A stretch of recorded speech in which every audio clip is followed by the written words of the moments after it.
Hi everyone. So இந்த வீடியோவில் நம்ம என்ன பார்க்க போறோம் அப்படினா engineering 2024 பத்தி தான் ஒரு முக்கியமான அடிப்படையான விஷயம். இந்த விஷயத்துல பிரச்சனையை பத்தி தான் பேச போறோம். மக்கள் and students அதாவது parents தான் மக்கள்னு சொன்னேன். அவங்களுக்கு எல்லாத்துக்குமே ஒரே ஒரு பிரச்சனை இல்ல பல கேட்டகரி ஆஃப் பிரச்சனை. டெய்லி ஒரு ஃபோன் கால்ஸ் வருது எனக்கு. டெய்லி ஒரு 10 ஃபோன் கால்ஸ்லயாவது ஒன்று அல்லது 2 ஃபோன் கால்ஸ்லயாவது என்னன்னு வருதுன்னா, சார் இன்ஜினியரிங் படிக்க வைக்கிட்ட காசு இல்லை சார், எனக்கு வந்து கம்ப்யூட்டர் சயின்ஸ் டிபார்ட்மெண்ட் தான் வேணும் சார், இசி டிபார்ட்மெண்ட் தான் வேணும் சார், எனக்கு லோ கட் ஆஃப் தான் 150 தான் வரும், 150 கீழே தான் வரும், ஆனால் எனக்கு கம்ப்யூட்டர் சயின்ஸ் தான் வேணும், ஆனால் நல்ல காலேஜ் தான் வேணும் சார், இன்ஜினியரிங் படித்தா வேலை கிடைக்காதாமே, அப்படியா 2024 பிளேஸ்மெண்ட் வரமாட்டாங்களாமே, அப்படியா டயர் 1 டயர் 2 காலேஜஸ் நீங்கள் போட்ட லிஸ்ட் மட்டும்தான் இருக்கா, டயர் 3 டயர் 4 நல்ல காலேஜ் இல்லையா? இந்த மாதிரி பல டவுட்டுகள் எங்கிட்ட கேட்குறாங்க. வாட்ஸ்அப்பில் கேட்டனால மட்டும் இந்த வீடியோவை நான் போடலை. இந்த டவுட் உங்களுக்கும் இருக்கும்னு எனக்கு தெரியும். தயவு செய்து நம்ம சேனலை சப்ஸ்கிரைப் பண்ணி வைங்க. இந்த மாதிரி நிறைய பிரச்சனையை பற்றி பேசுவோம். அண்ட் ஆல்சோ இன்ஜினியரிங் 2024 கிளாரிட்டியாக ஒரு விஷயம் நான் இந்த வீடியோவில் நான் சொல்கிறேன். நீங்கள் அதுக்கப்புறம் ட்ராவல் பண்ணுங்கள். அண்ட் கவுன்சிலிங் ஒரு வாரத்தில் ஸ்டார்ட் ஆக போகுது. தயவு செய்து சப்ஸ்கிரைப் பண்ணி வச்சுக்கோங்க. அண்ட் கண்டிப்பாக இந்த வீடியோவுக்கு லைக் போடுங்க. உங்கள் ஃப்ரெண்ட்ஸுக்கு சொல்லுங்கள்.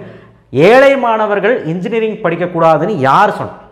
நமக்கு படிக்கிறதுக்கு தான் கவர்மெண்ட் கோட்டா, அதுதான் கவுன்சிலிங், அது வழியாக போனாலும் 1.5 லட்சம் சொன்னீங்க சார் நேற்று அப்படின்னு என்கிட்ட கேட்டாங்க. ஆமாம், அடிப்படையான விஷயம்னா ஒரு டயர் 1 கல்லூரியில் போய் சேரணும்னா நீங்கள் கவுன்சிலிங் மூலிமா போய் சேர்ந்தாலும் உங்களுக்கு 1.5 லட்ச ரூபா, 20 லட்ச ரூபா, இல்லை 10 இல்லை 90,000 ரூபா கேட்க தான் செய்கிறாங்க. சார் அவ்வளோ பணம் இல்லையே, என்ன பண்ணுறது எல்லாமே நம்ம பார்க்கலாம். ஃபஸ்ட் லைனை பார்க்கலாம், ஓகேவா?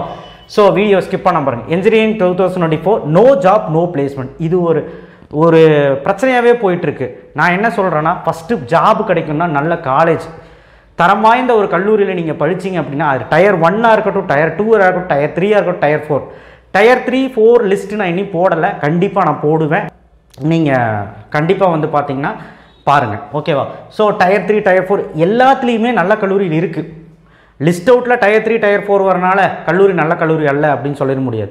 460 கல்லூரியில் ஒரு 150 150 கல்லூரியில் நல்ல கல்லூரியில் இருக்குது. அதில் எல்லாம் பிளேஸ்மெண்ட்டும் இருக்குது. அதில் டயர் 1 கல்லூரியில் வேணும்னா ஒரு 500 பேர் படித்தானா 450 பேர் பிளேஸ் ஆகும். அடுத்தடுத்த கேட்டகரியில் வர கல்லூரிகள் ஒரு 60-50% பிளேஸ்மெண்ட் இருக்கும்.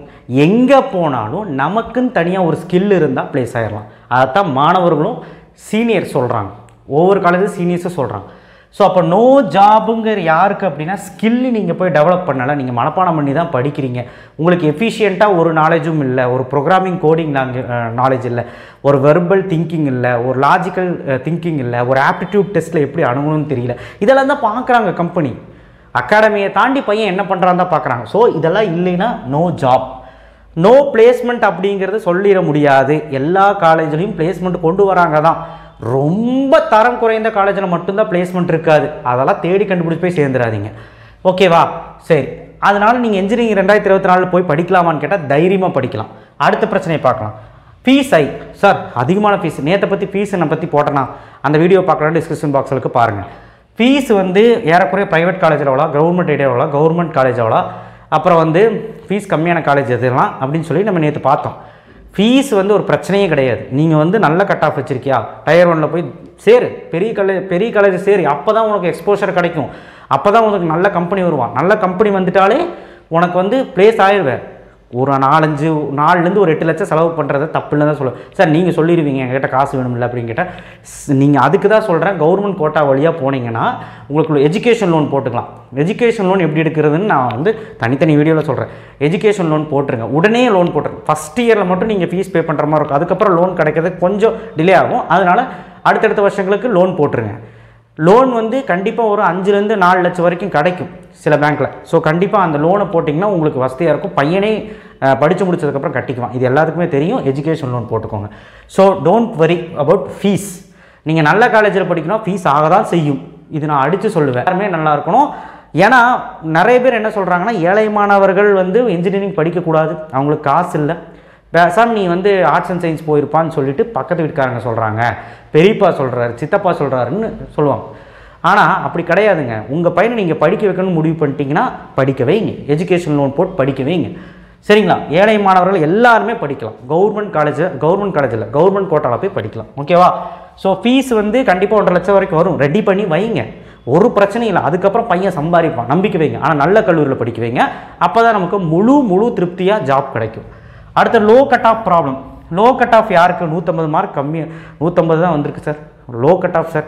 நான் வந்து எக்ஸாம் சரியாக பண்ணலை, ரிசல்ட் வந்த அன்றைக்கி எனக்கு பயமாக இருக்குது, 140 130 தான் வரும், 100 தான் வரும்.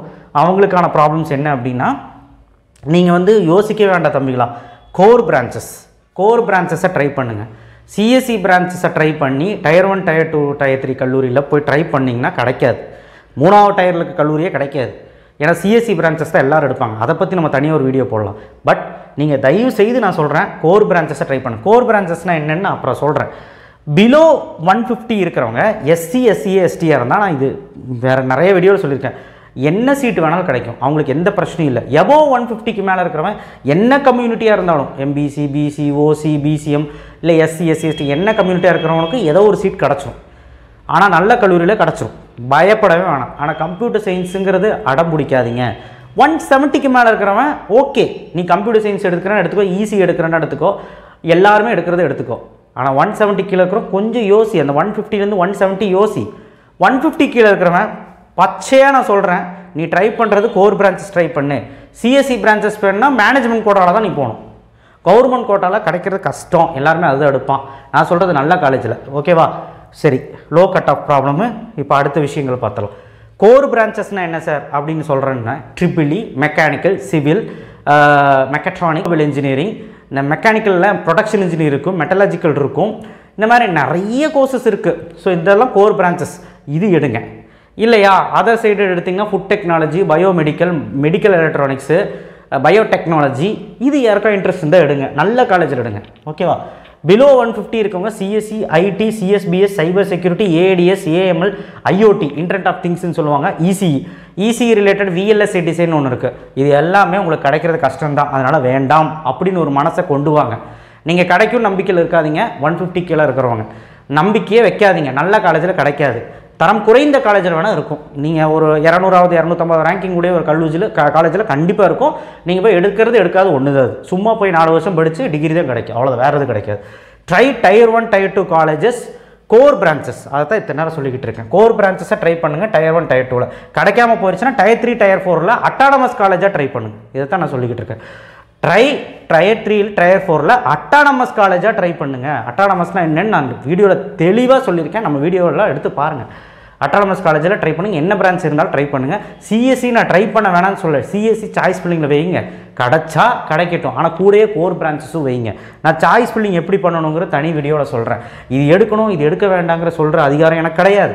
ஆனால் எது நல்லது எது கெட்டதுங்கிறத சொல்கிறேன், எது உண்மையான விஷயம் எது ரியாலிட்டிங்கிறத சொல்கிறேன். இப்போ ஃபீஸுக்கு எந்த பிரச்சனையும் இல்லை. எஸ்சி எஸ்டி மாணவர்களுக்கு பிரச்சனையும் இல்லை. 50,000 ஸ்காலர்ஷிப் வந்து கவர்மெண்ட்டே கட்டிடும். அதனால் மிச்சம் மீதி இருக்க காசு கட்டினா போதும். ஃபஸ்ட் கிராஜுவேஷன் இருந்தால் சீக்கிரம் அப்ளை பண்ணிடுங்க. 25,000 கன்செஷனு. 7.5 ரிசர்வேஷன் இருந்தால் ஃபுல் ஃப்ரீ. காசு வாங்கினா நம்மக்கிட்ட சொல்லுங்கள், ஏதாவது பண்ணுவோம். 7.5 ரிசர்வேஷன் எந்த காலேஜ்லையும் மணி வாங்கக்கூடாது, ஃபுல் ஃப்ரீ, எல்லாமே ஃப்ரீ. ஸோ உங்களுக்கு என்ன, உங்களுக்கு சாதாரண ரிசர்வேஷனில் இருக்கீங்க, பிசி மாணவன், எம்பிசி மாணவன், எனக்கு எந்த சலுகையும் இல்லை அப்படின்னு நினைக்காதீங்க. நீங்கள் எஜுகேஷன் லோன் போடுங்க, எஜுகேஷன் லோன் போட்டு படிங்க. நல்ல காலேஜில் வேணும்னா காசு ஆகதான் செய்யும். நான் அதுதான் இந்த வீடியோவில் சொல்லிக்கிறேன். ஸோ கண்டிப்பாக இது வந்து எல்லாத்துக்குமே ஒரு பெரிய பிரச்சனையாக போயிட்டுருக்கு. ஜாப் கிடைக்காது, பிளேஸ்மெண்ட் கிடைக்காது. 2024 பிளேஸ்மெண்ட் கம்மி. 2023 வந்து பார்த்திங்கன்னா கம்பெனி வரல, ஐடி கம்பெனியும் கம்மியாக தான் வந்தாங்க. ஆமாம், உண்மை தான், கம்மியாக தான் வர்றாங்க.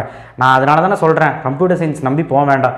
கம்ப்யூட்டர் சயின்ஸ் நம்புங்க, தப்பு இல்லை. ஓரளவுக்கு நமக்கு எந்த அளவுக்கு திறமை இருக்கோ அந்த அளவுக்கு தான் நமக்கு வந்து 4 வருஷம் கழிஞ்சு வாய்ப்பு இருக்குது. நீங்கள் கோர் பிரான்ச்சஸ் எடுத்திங்கன்னா கம்ப்யூட்டர் சைடும் போய்க்கலாம், நீங்கள் உங்களுடைய கோர் சைடும் போய்க்கலாம். இப்போ சிவில் இன்ஜினியரிங் எடுக்கிறீங்கன்னா சிவில் சைடும் போய்க்கலாம், சிவிலில் ஏதாவது கம்பெனி சைடில் போய்க்கலாம், அண்ட் ஆல்சோ ஐடி கம்பெனி சைடும் போய்க்கலாம். உங்களுக்கு டபுள் தி ஆப்ஷன். ஸோ அதனால் தயவு செய்து நீங்கள் வந்து ஒரி பண்ண வேண்டாம் கோர் பிரான்ச்சஸ் படிக்கிறீங்க அப்படின்னு. ஸோ இந்த பிரச்சனையை பற்றி நான் பேசிக்கிட்டே தான் இருக்கேன். ஃபீஸ் ஹையாக இருக்குது, கெட்ட முடியல சார், நாங்கள் ஏழை சார், கவர்மெண்ட்டில் சீட் கிடைக்குமா சார், எங்களுக்கு கவர்மெண்ட் காலேஜில் சீட் கிடைக்குமா, அப்படிலாம் இல்லை. கவர்மெண்ட் காலேஜஸில் கிடைக்கலைன்னா ப்ரைவேட் காலேஜஸை வைங்க. ஏன்னா ப்ரைவேட் காலேஜஸ் தான் நிறைய இருக்குது, பிரச்சனையே இல்லை. நீங்கள் பயப்படாதீங்க, சீட்டு கிடைக்கும். ஆனால் ஃபீஸு கட்டுறதுக்கு ரெடியாக இருங்க. நான் சொன்ன மாதிரி லோன் போட்டுருங்க. ஃபஸ்ட்டு ஒரு 1 லட்சம் 1.5 லட்சம் மட்டும் கஷ்டமாக இருக்கும், அது எப்படியாவது ரெடி பண்ணி கட்டிடுங்க. அதுக்கப்புறம் லோன் போட்டு படிச்சுக்கோங்க. ஓகேவா? That's it. தேங்க்யூ. ஷேர் பண்ணுங்கள், சப்ஸ்கிரைப் பண்ணுங்கள், மறக்காமல் பெல் ஐக்கானை ப்ரெஸ் பண்ணுங்கள். யாரும் பயப்பட வேண்டாம். 77.5 இருந்தால் கூட நல்ல காலேஜ் வாங்குறதுக்கு நான் பொறுப்பு. ஏதாவது ஒன்று பண்ணி நம்ம வாங்கிடுவோம். சாய்ஸ் ஃபில்லிங்கை கரெக்டாக பண்ணால் போதும். தேங்க்யூ.